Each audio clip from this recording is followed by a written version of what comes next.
Bago ang pamamato ng upuan ng mga taga-suporta ng mga Binay sa Makati City Hall kahapon, nagkatulakan na rin ng lapitan ni Vice President Jejomar Binay ang Crowd Dispersal Management Company ng NCRPO ng pulis.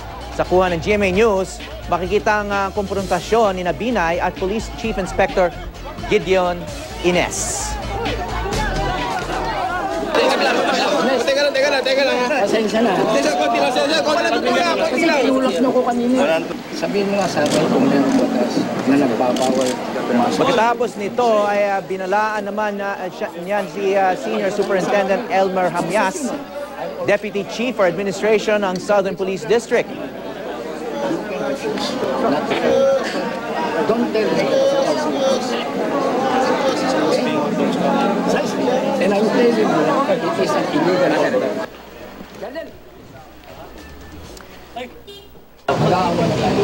Mr. Vice President, Mag-aaway tayo. bilang alagandang batas dapat po suportahan niyo kami. Dapat pupuntahan ko ngayon ha. Opo.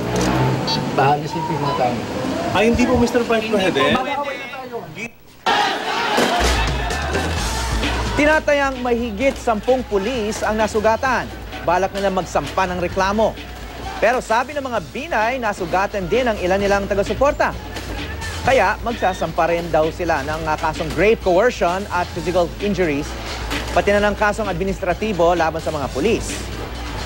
Tinawag na insubordination ng Department of Justice ang nangyaring panunulak at pamamato sa mga pulis.